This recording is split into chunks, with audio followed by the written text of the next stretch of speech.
ওই যে ফেরেশতারা ডাক দিয়া বলতো, আল্লাহর নবী এত কষ্ট আমাদের আর সহ্য হয় না, আপনার কষ্ট দেখে আমরা কষ্টে আরো কষ্ট পেয়ে যাই, কেন আপনি এত কষ্ট করেন? আপনি শুধু অর্ডার করবেন, আপনি যদি অনুমতি দেন, দুই পাহাড়ের চিপায় দিয়া তাদেরকে চাপা দিয়া তাদেরকে ধ্বংস করে দিব। আল্লাহর নবী ডাক দিয়া কয়, আয় ফেরেশতার দল, আল্লাহ তো আমাকে এই জন্য দুনিয়ায় পাঠায় নাই, আমি তো রহমাতুল লিল আলামিন বদদুয়া করার জন্য আমার আল্লাহ পাঠায় নাই, আমাকে আল্লাহ রহমতের জন্য দুনিয়ায় পাঠাইছে, আমি তো বদদুয়া করতে জানি না। আমি দোয়া করি আল্লাহ যেন তাদেরকে হেদায়েত দান করে, তারা যদি হেদায়েত প্রাপ্ত না হয়, তাদের ভবিষ্যৎ প্রজন্মে যারা আসবে হয়তো বা তারা আল্লাহকে আল্লাহ বলে স্বীকার করে নিবে। এলাকার মুসলমানের জন্য আল্লাহ তাআলা জানাইয়া দেয়, দুনিয়ার মানুষ চার গুণে গুণান্বিত হও।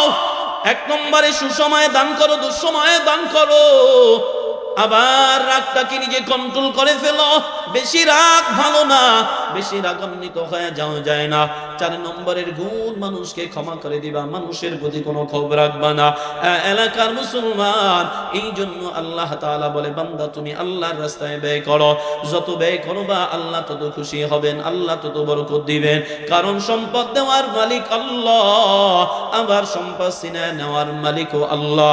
পয়গম্বর মুসা আলাইহিস সালামের জামানায় ওই যে কারুনকে আল্লাহ তাআলা এত সম্পদ দিয়েছেন, যেই সম্পদ সাধারণভাবে স্বাভাবিকভাবে সকলের হয় না।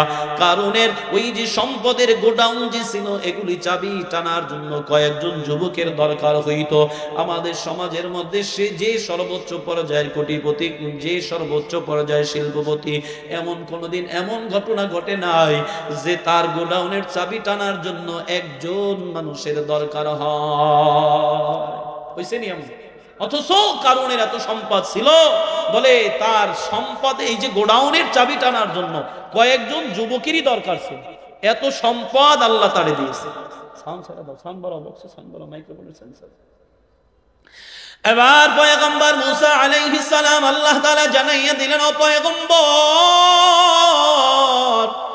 কারণকে বলেনি যে সম্পদের যাকাত দেওয়ার জন্য। কারণকে যখন বলল, কারণ কয় দিব না। কয় কেন? কয় তো সম্পদ আমার সম্পদ, আমি আবার কেন আল্লাহকে দিতে যাইব? কয় আল্লাহ চাই না, তুমি আল্লাহর রাস্তায় দান করে দাও। কয় না, এটা দিব না। কয় আল্লাহ সম্পদ দিয়েছে, আল্লাহ আবার চাইছে, কেন তুমি দিবা না, দিয়ে দাও। লম্বা ঘটনা। কয় না, আল্লাহ আমারে দেয় নাই, আমি আমার নিজের বেধায়, আমার নিজের বুদ্ধিতে, নিজের শ্রমে আমি অর্জন করেছি। আল্লাহ কয় আমি না দিলে আবার তুমি কোথায় পাইতা, তুমি কেমনে অর্জন করতা? এরে আল্লাহর বান্দা, আল্লাহ তাআলা নারাজ হয়ে গেলেন, বেজার হয়ে গেলেন, এমন ধ্বংস তার জন্য আল্লাহ অনিবার্য করে দিলেন। কারণের সমস্ত সম্পদ নিয়ে কারণকে আল্লাহ মাটির নিচে ডাবাইয়া দিলেন। সম্পদও নাই, কারণও নাই, সম্পদ নিয়ে বাড়াবাড়ি করবা, অহংকার করবা, কৃপণতা করবা, আল্লাহ চাইলে এমন বিচার করতে পারে কি পারে না? এলাকার মুসলমানের জন্য আল্লাহ তাআলা বলে, মাসালুল্লাযীনা ইউনফিকুনা আমওয়ালাহুম ফি সাবিলিল্লাহি কামাসালি হাববাতিন আনবাতাত সাবআ সানাবিলা ফি কুল্লি সুমবুলাতিন মিয়াতু হাব্বা। আল্লাহ বলে, দুনিয়ার মানুষ দানের ফজিলত কত বেশি, দানের ব্যাপারটা কেমন বরকতওয়ালা হয়ে যায়। সহজভাবে আমি এই আয়াতের তরজমাটা এমনিও করে থাকি। এখানে যারা আছেন গ্রামের মানুষ, যারা জমিনের মধ্যে ধান রোপণ করে, ধান লাগান, আমরা ধান লাগানোর আগে একটা কাজ করে থাকি, সেটা হলো ধান বিচে বিচে ফালাইয়া বীজ বানাই, গাছ বানাই। একটা ধান জমিনের মধ্যে যেখানে পড়ে, ধানটা যদি ভালো হয়, ওই ধানের থেকে একটা গাছ বের হয়। আবার ওই ধানটার ওই গাছটানে আবার উঠাইয়া নিয়ে অন্য জমিনের মধ্যে যখন রোপণ করে দেই, বলেন তো এক ধানে এক গাছ পাইলাম। একটা গাছ জমিনের মধ্যে রোপণ করার পর ধান একটা হইছে না একাধিক হইছে? আল্লাহ বলে, গোলাম ব্যাপারটা সহজ বুঝে নাও, আমি আল্লাহর রাস্তায় যদি তুমি দান করো, বলে যেমন জমিনের মধ্যে বীজ ফালাইলা, তুমি ধান রোপণ করলা, গাছ হয়ে গেল, ওই গাছের মধ্যে এক ধানে এক গাছ পাইলা, এক গাছে একাধিক ফল পাইলা। আল্লাহ কয়, আমি যদি আল্লাহ ইচ্ছা করি, ইখলাস যদি তোমার হয়ে যায়, আমি আল্লাহর রাস্তায় ব্যয় করবা, আমি আল্লাহ তোমার সম্পদের মধ্যে এমন ভাবে বরকত দিয়া দিব। এলাকার মুসলমান আল্লাহ জানাইয়া দেয়, দুনিয়ার মানুষ শুনো, সম্পদ নেওয়ার মালিক আমি আল্লাহ, আবার সিনায় নেওয়ার মালিক আমি আল্লাহ। আমি আল্লাহ কি দিবা, আমি আল্লাহ আবার বরকত দিয়া দিব। আল্লাহর রাস্তায় আল্লাহ বহু জায়গায় বলেছেন ব্যয় করার জন্য। আল্লাহ বলেন, ইন্নাল মুসাদ্দিকিনা ওয়াল মুসাদ্দিকাতি ওয়া আকরিদুল্লাহা করদান হাসানা ইউদাআফু লাহুম ওয়া লাহুম আজরুন কারীম। আল্লাহ বলেন, মুমিন দানশীল নারী এবং দানশীল পুরুষ উভয় আল্লাহর কাছে বড় দামি। বরে যারা আল্লাহকে করজে হাসানা দেয়, আল্লাহর জন্য আল্লাহর রাস্তায় যারা ব্যয় করে, আল্লাহ তাআলা তাদেরকে উত্তম রিজিকের ফয়সালা করে দেয়, সম্মানের ব্যবস্থা করে দেয়। এলাকার মুসলমান, দুনিয়ায় যতদিন আছি বাবা ততদিন আপনার আমার সম্পদ থাকবে। দুনিয়া থেকে বিদায় হয়ে যাব, সম্পদ আমার আর কোনো কাজে লাগবে না। এলাকার মুসলমান মানুষ মৃত্যুবরণ করার পর মাইকে ঘোষণা হয়ে যায়, এলাকার অমুক জুম্মায় ওই মানুষের মৃত্যু হওয়ার পরে যখন তাকে ঘর থেকে বের করে দেওয়া হয়, ওই মানুষটারে আবার যখন গোসল করাইয়া কাফনের কাফন পরানো হয়, এরে আল্লাহর বান্দা, এতদিন ঘরের মধ্যে ছিলা, সবার সাথে ছিলা, ঘর থেকে যখন মৃত্যুর পরে বের করে দেয়, ওই মৃত্যু ব্যক্তি মনে করে এরাই মনে হয় আমার আপন। যারা বাহিরে বসা থাকে ওই মানুষগুলা আবার যখন গোসল করায় মনে হয় মানুষ কমে গেল, এরাই আমার আপনজন। আবার যখন কাফনের কাফন পরাইয়া জানাজা যাওয়ার জন্য যখন নিয়ে যাওয়া হয়, তারা মনে করে এরাই হয়তো বা আমার আপনজন। আবার মনে করে যখন তারা জানাজা সম্পন্ন করে, হাতে হাতে হাতে হাতে ধরে, চারজন চার দিক থেকে খাটিয়া ধরে যখন কবরের কিনারায় নিয়ে আসে, মনে হয় এই চারজন মনে হয় আমার আপন, এরাই আমার সাথে যাবে। আবার কবরের কিনারে গিয়া যখন নামায়, দুইজন দুই দিক থেকে নেমে মানুষ হাতে হাতে ধইরা কবরের মধ্যে নামাইয়া দেয়। ওই মানুষটা তখন ভাবে সবাই তো একে একে আলাদা হয়ে গেল, এই মানুষের মধ্য থেকে দুজন মানুষ মনে হয় কবরে যাবে। মানুষগুলো যখন উঠে যায়, ওই মানুষগুলা নিরীহ হয়ে যায়, অসহায় হয়ে যায়। তখন তারা ভাবে এই কবরের মধ্যে আল্লাহ ছাড়া কেউ নাই। এরে আল্লাহর বান্দা, সম্পদের বড়াই করো, ক্ষমতার বড়াই করো, এ বাবা টাকার বড়াই করো। টাকা কতদিন বলে, তুমি আমি যতদিন বাঁচবো ততদিন। তুমিও নাই, টাকারও কোনো ক্ষমতা নাই, টাকাও তোমার কথা বলবে না। আমিও কবরে চলে যাব, আমার সম্পদগুলা ভাগ বটোয়ারা হয়ে যাবে, আমার সন্তানের আত্মীয় স্বজনেরা নিয়ে যাবে। ওই অন্ধকার কবরে একমাত্র আল্লাহ ব্যতীত কেউই থাকবে না। ওই আল্লাহ নিজেই জানাইয়া দেয়, ইয়া আইয়ুহাল্লাযীনা আমানু আনফিকু মিম্মা রাযাকনাকুম মিন ক্বাবলি আন ইয়াতিয়া আহাদাকুমুল মাউত ওয়া আনফিকু মিম্মা রাযাকনাকুম মিন ক্বাবলি আন ইয়াতিয়া আহাদাকুমুল মাউত فيقول ربي لولا أخرتني إلى أجل قريب فأصدق وأكن من الصالحين। ওই মানুষগুলো একদিন কবরে গিয়ে আফসোস করবে, আয় আল্লাহ, দুনিয়াতে যদি তুমি আমাদেরকে আরো হায়াত দিতা, তুমি যদি আমাদেরকে অবকাশ দিতা, তাহলে তোমার রাস্তায় আমরা আরো বেশি বেশি ব্যয় করে আসতাম এবং আমরা ভালো মানুষের সঙ্গে হয়ে যাইতাম। এরে আল্লাহর বান্দা, ভালো করে শুনো, ওই কবরে গিয়া মানুষ আফসোস করবে, কিন্তু সেদিনের আফসোসের দ্বারা কোনো কিছুই হবে না। এরে আল্লাহর বান্দা, এই জন্য বারবার আল্লাহ তাআলা কোরআনের বিভিন্ন জায়গায় বলে, হে বান্দা, আল্লাহর রাস্তায় ব্যয় করো, আমি আল্লাহর রাস্তায় ব্যয় করো, আমি আল্লাহ তোমার সম্পদে বরকত দিয়া দিব। সাদকায়ে জারিয়ার দ্বারা আল্লাহ তাআলা কিয়ামত পর্যন্ত বান্দার কবরে আমলনামায় সওয়াব পৌঁছাইতে থাকবে। এই জন্য অনেকের মা দুনিয়ায় নাই, অনেকের বাবা দুনিয়ায় নাই, কারো আত্মীয় স্বজন নাই, তাদের জন্য সাদকায়ে জারিয়া করাটা বড় উত্তম। বলে সাদকায়ে জারিয়ার সওয়াব কবরে কিয়ামত পর্যন্ত শুয়া শুয়া পাইতে থাকবে।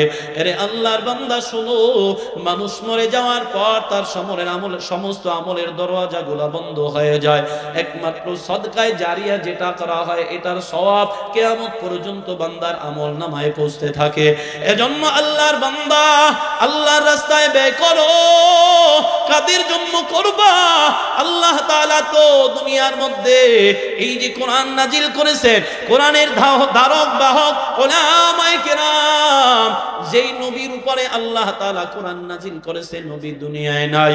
আল্লাহর নবীকে আল্লাহ ডাক দিয়া কয়, হাবিব, এই দুনিয়ার মধ্যে যত নবী রাসূল আমি দান করে প্রেরণ করেছি, এদের মধ্যে সর্বশ্রেষ্ঠ নবী হলেন আপনি পয়গম্বর।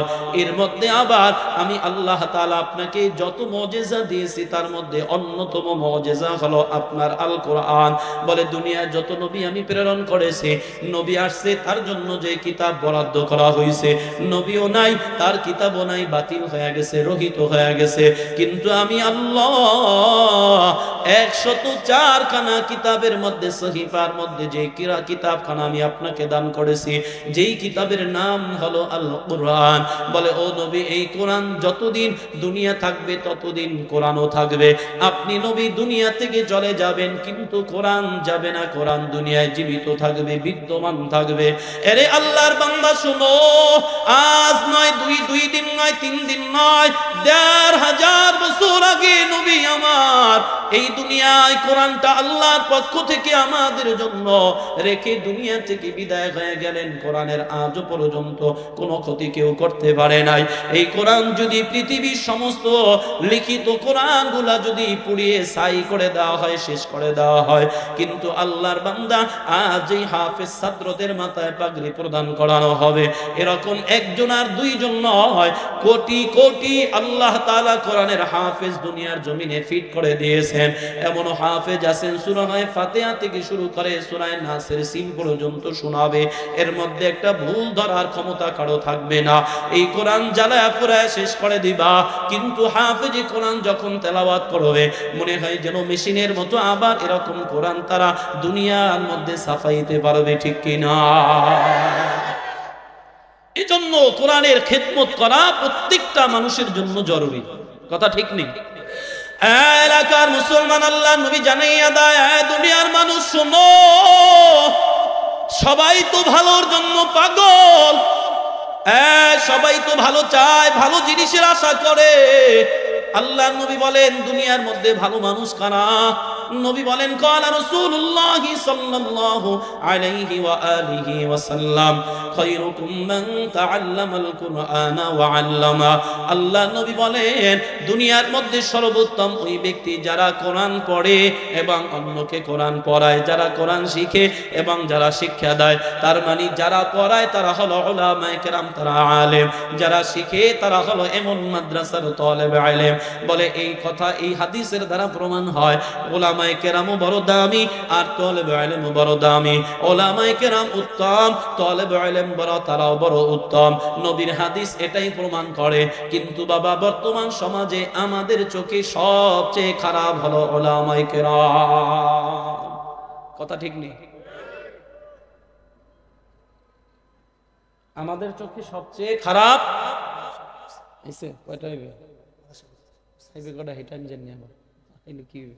আলহামদুলিল্লাহ, হুজুর আসছেন, আলহামদুলিল্লাহ বলেন।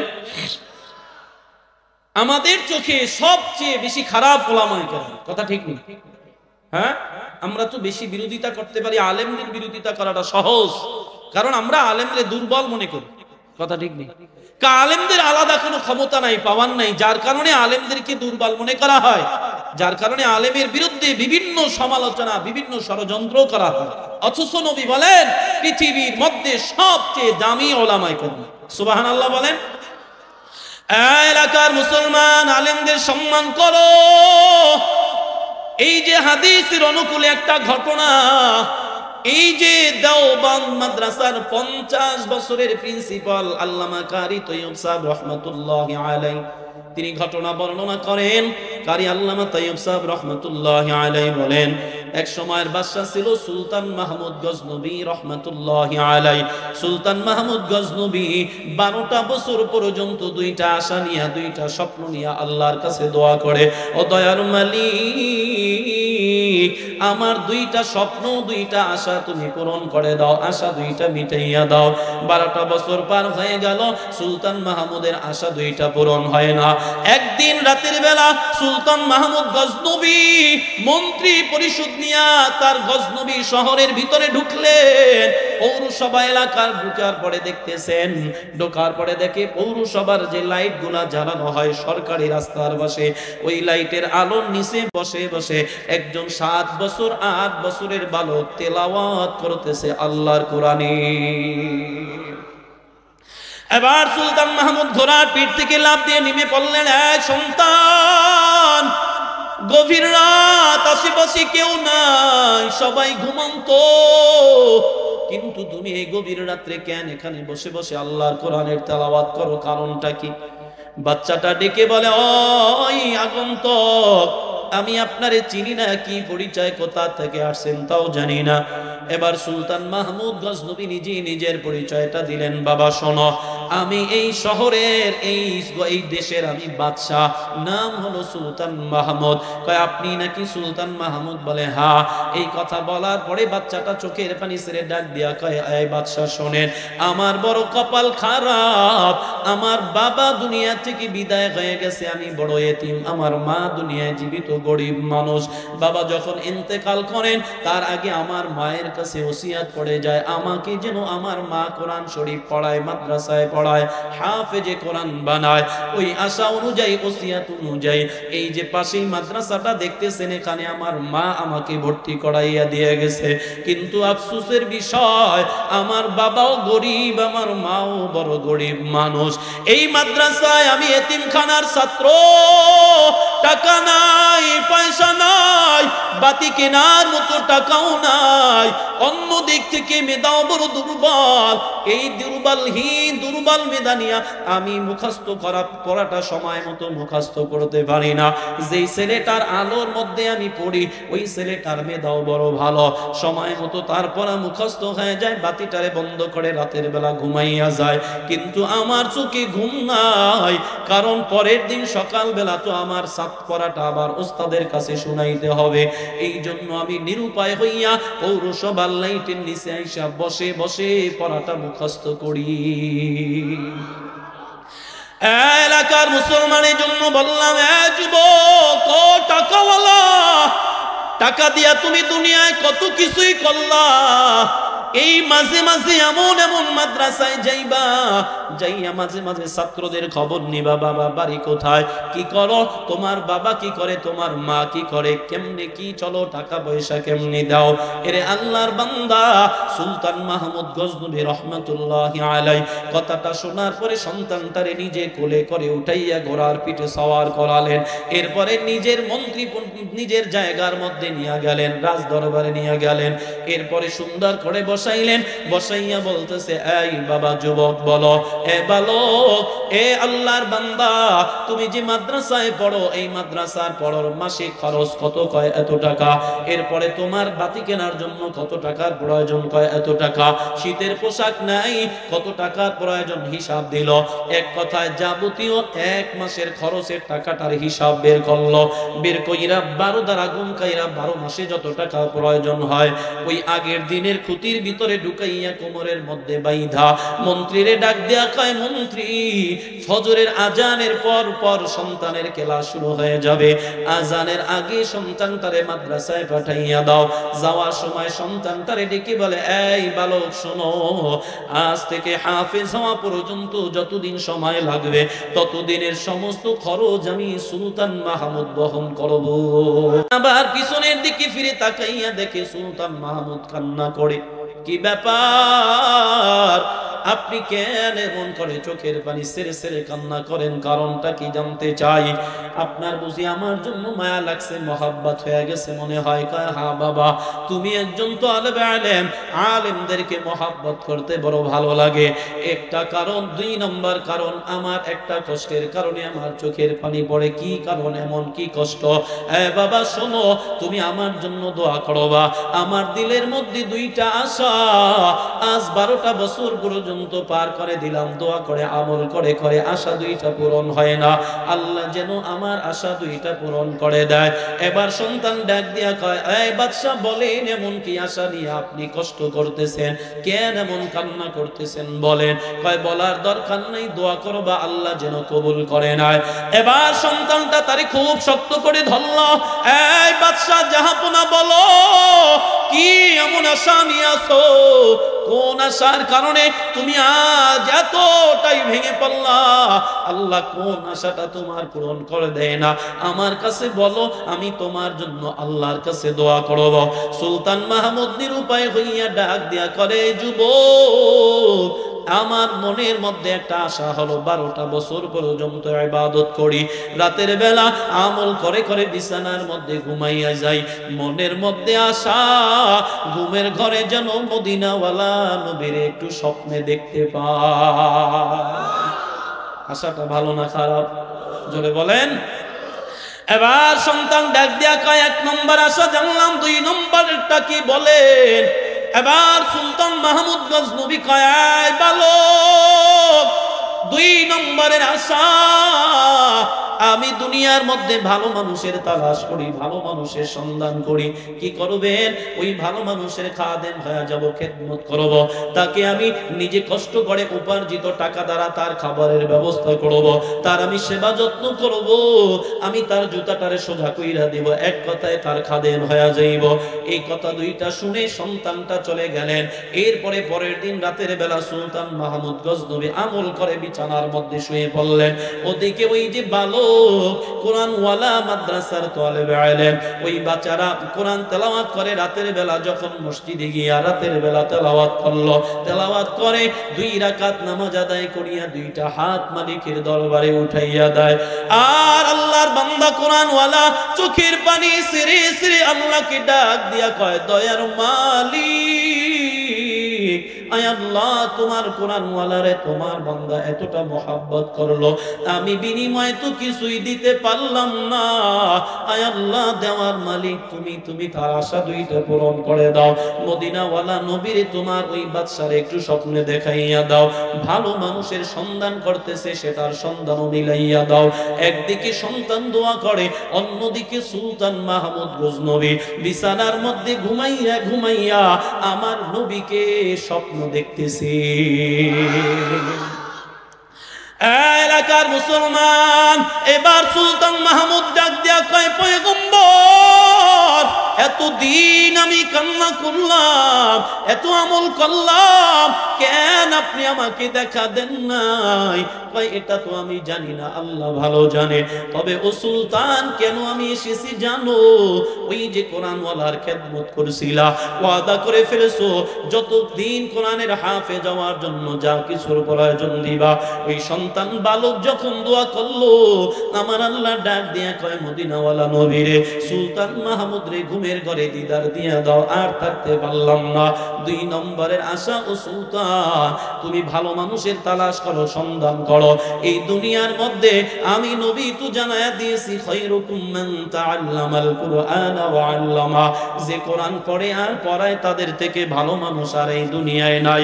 এই কথা বলার পর আল্লাহ নবী ডাক দিয়া কয়, সুলতান শোনো, ওই যে সন্তানটার খেদমত করছো, এর থেকে ভালো মানুষ আর নাই।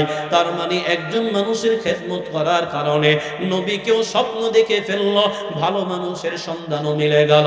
এই জন্য আমাদের মুরব্বীদের তাজের আবা হলো, পরামর্শ হলো, নবীকে যদি কেউ স্বপ্ন দেখতে চাও, আমলের পাশাপাশি তালেবে ইলমদের খেদমত করো, তাদেরকে খানা খাওয়ানোর ব্যবস্থা করো, তাদের জন্য পোশাকের ব্যবস্থা করে দাও, তাদেরকে সহযোগিতা করো, আল্লাহ তোমাকে নবীকেও স্বপ্ন দেখাইতে পারে।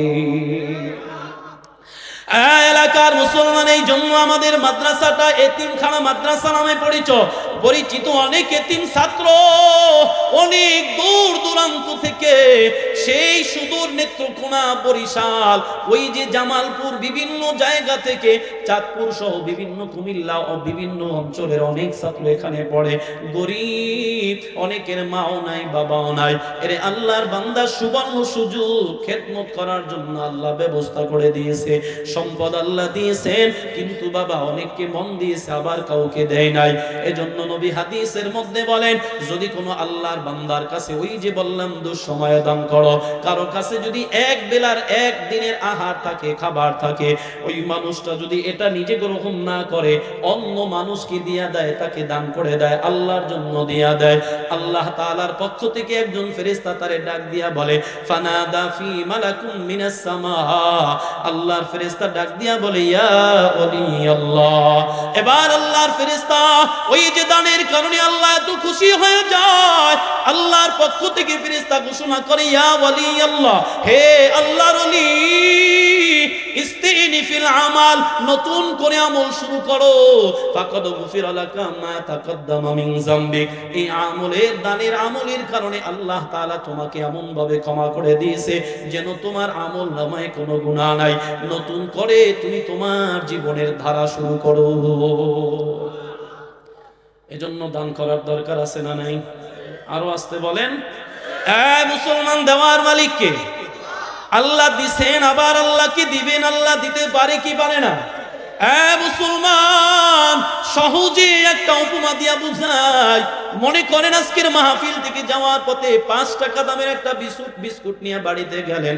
ছোট বাচ্চাটার হাতের মধ্যে দিয়া বললেন, বাবা এই নাও বিস্কুট খাও। সন্তানটা প্যাকেটটা ছিঁড়ে খাইতেছে, বাবা পাশে পাশে বইসা দেখতেছে। বাবা যদি বলে, বাবা তুমি আমারে একটা বিস্কুট দাও, সন্তান যদি তারে দিয়া দেয়, বলেন না বাবার মনে ভালো লাগবে না খারাপ লাগবে? আসলে বাবা তো খাওয়ার জন্য চায় নাই, সন্তানের দিল পরীক্ষা করার জন্য চাইছে। এমন আছে না, বাচ্চারা খায়, মা বাবা বলে আমার একটু দাও না, একা একা কেমনে খাও? আচ্ছা বলেন, এই সময় যদি দেয়, মা বাবার মনে কি খাওয়ার জন্য নাকি দিল পরীক্ষা করতে, আমার সন্তানের আমার জন্য কেমন মায়া, এটা দেখতে চায়। এরপরে আবার যদি সন্তান না দেয়, কয় যদি বলে আমার জন্য আনছো, আমি খাবো, তোমারে দিব কেন? তখন বাবা মার মনে খটকা লাগবে নি? তুমি দেখছো কত বড় হারামি, আমার টাকার বিস্কুট খাইলো অথচ আমি চাইলাম আমারে দিল না। ঠিক আল্লাহর ব্যাপারটাও এমন। আল্লাহ কয়, ও বান্দা আমি চাইছি আমারে দিয়া দিছো, তোমার দিল বড় ভালো। আজকে 5 টাকার বিস্কুট পাইয়া খুশি হইছো, বাবা কয় কালকে কিরিমলাটা নিয়ে আসবো 10 টাকা দিয়ে। দিল ভালো তো পরের দিন আনার আনবো, আঙ্গুর ফল আনবো, যা চাইবা তাই পাইবা। আর যদি বখিল হয়, না তোমারে দেওয়া যাবে না, বাবা মা কয় যা আর কিছু আনতামও না, আল্লাহ কয় তোরেও কিছু দিতাম না। কথা বুঝেননি? এলাকার মুসলমান, এই জন্য আল্লাহর রাস্তায় দান করার বরকত আছে না নাই?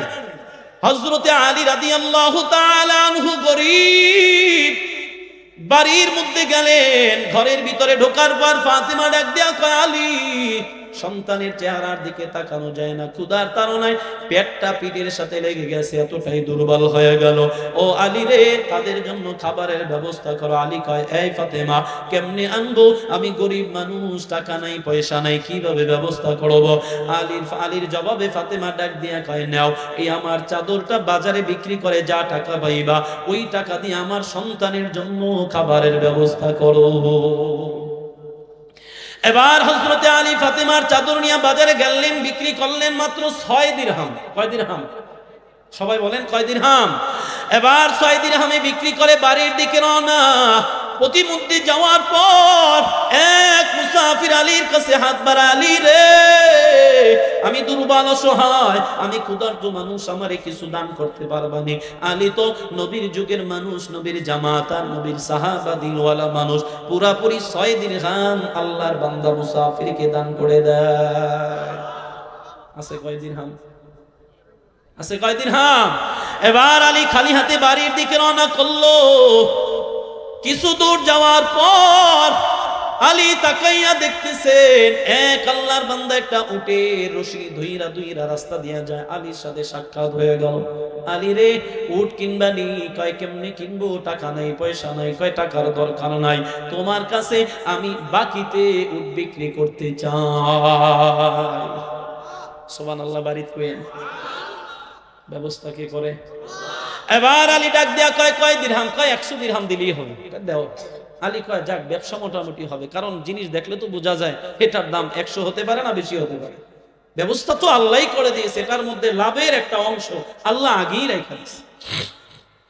এবার হযরতে আলী উট নিয়ে রওনা করলো। হে ভাই, বাজারে বিক্রি করব, ব্যবসার জিনিসটা রেখে দিব, মূলধন তোমারে দিয়া দিব। কয় ঠিক আছে চলে যাও। কিছু দূর গেলেন, আবার এক বান্দা, আল্লাহর বান্দা দাঁড়াইয়া গেলেন। কয় আলী রে উটটা বিক্রি করবানি? কয় হ্যাঁ করব। কত দিরহাম? কয় যা দিবেন তাই নিব। কয় আলী রে তোমার উটটা দেখতে বড় ভালো, মোটা তাজা, বড় সুন্দর দেখা যায়, তোমার উটের দাম আমি আমার পক্ষ থেকে খুশি হইয়া 160 দিরহাম দিয়া দিলাম, দিবানি? দিবানি? কয় হ্যাঁ দিব। আলী চিন্তা করলেন 60 দিরহাম ব্যবসা আর কিছুর দরকার নাই, কারণ যারা আল্লাহর উপরে তাওয়াক্কুল করে থাকে অল্প জিনিসই তারা খুশি হইয়া যায়। এবার হযরত আলী রাদিয়াল্লাহু তাআলা আনহু 100 দিরহামের উট 160 দিরহামে বিক্রি করলেন। ওই যে প্রথম ব্যক্তিকে খোঁজ করতেছে, হঠাৎ করে তার সাথে সাক্ষাৎ হয়ে গেল। তারে কয়, ভাই এই যে নেন আপনার 100 দিরহাম, আমি লাভ করলাম 60 দিরহাম। কয়, যাও বাড়িতে চলে যাও, আমিও খুশি তুমিও খুশি। বাড়িতে গেলেন, ফাতেমা দেখে কয়, আলী রে এত দিরহাম তো আমার চাদরের দাম হবে না। কয়, ফাতেমা রে তোমার চাদর আমি বিক্রি করেছি মাত্র 6 দিরহামে। এই 6 দিরহাম আল্লাহর সাথে দিয়া, এই দিরহাম দিয়া আল্লাহর সাথে একটা ব্যবসা করেছি, এই ব্যবসায় আমি অল্পতেই লাভবান হয়ে গেলাম। এবার এই কথা যখন আলী আর ফাতেমা বলা বলি করে, নবী আমার পাশে বৈশা মুস্কি মুস্কি হাসে। আল্লাহ নবী ডাক দিয়া কয়, আলী অনুমতি যদি দাও এই ঘটনাটা আমি তোমাদের সামনে বর্ণনা করতে চাই। আলী কয়, ও নবী আপনি তো ছিলেন না, কেমনে জানলেন? কয়, মালিক জানাইছি বিদায় জেনেছি। এবার আলী কয়, বলেন। এবার নবী বর্ণনা করে, আলী রে ওই 6 দিরহাম যখন মুসাফিরকে দিয়ে দিলা, তোমার জন্য মঙ্গলের দোয়া করেছে, আল্লাহ তোমার উপরে এতটাই খুশি হয়ে গেল। খুশির কারণে আল্লাহ তাআলা যে তোমার সামনে ওই যে গ্রাম্য ব্যক্তি দিয়ে একটা উটের ব্যবস্থা করে দিল, এটা দুনিয়ার কোনো মানুষ নয়, এটা হলো আল্লাহ তাআলার ফেরেশতা হযরত মিকাঈল আলাইহিস সালাম। আলী 100 দিরহামে বাকিতে কিনে আবার যখন সামনে গেল, 160 দিরহামে যে ব্যক্তি কিনলো, ওই ব্যক্তিটাও দুনিয়ার কেউ নয়, ইনি হলেন আল্লাহ তাআলার পাঠানো ফেরেশতা হযরত জিবরাইল আলাইহিস সালাম। এরে আলী আর সবজির বিষয়, যেই উটটারে তুমি নগদ আর বাকিতে বেচা কিনা করলা, এই উটটাও দুনিয়ার সাধারণ উট না, এটা হলো আমার সেই ফাতেমার ওই উট, যেই ফাতেমা যেই উটের পিঠে সওয়ার হইয়া হাসরের ময়দানে মালিকের জান্নাতে যাবে। এজন্য আল্লাহ বলে, মান জাআ বিল হাসানাতি ফালাহু আশরু আমসালিহা। আল্লাহর জন্য যদি এক করো, এক দাও, আল্লাহ তোমারে বাড়াইয়া 10 গুণ দিয়া দেয়। বিক্রি করছে 6 দিরহাম, আল্লাহর সাথে ব্যবসা করছে, আল্লাহর রাস্তায় দিয়া দিল, পাইল 60 দিরহাম। তার মানে 6 10 60 হয়, আল্লাহ 10 গুণ বাড়াইয়া দিয়া দিয়েছে। আরে আল্লাহর বান্দারা, আমি জানি আমি এই নবীনগর, এই আপনাদের এলাকায় 9 বছর পার হয়ে যাইতেছে, আপনাদের কাছেই থাকি। এলাকার কার কি আছে না আছে মোটামুটি আমার ধারণা আছে। অনেক টাকাওয়ালা মানুষ এই ময়দানে আছেন, আমি চিনি বা জানি। আল্লাহর বান্দারে, আল্লাহ তাআলার মেহমানদেরকে, কোরআনওয়ালাদের খেদমতের জন্য আমি আপনাদের কাছে আমার এই হাতটা বাড়াইতে চাই রে বাবা। এমন কোন আল্লাহর বান্দা আছে হুজুর এই মাদ্রাসার খেদমতের জন্য, তালেবে ইলমদের খেদমতের জন্য, তাদের একদিনের এক বেলা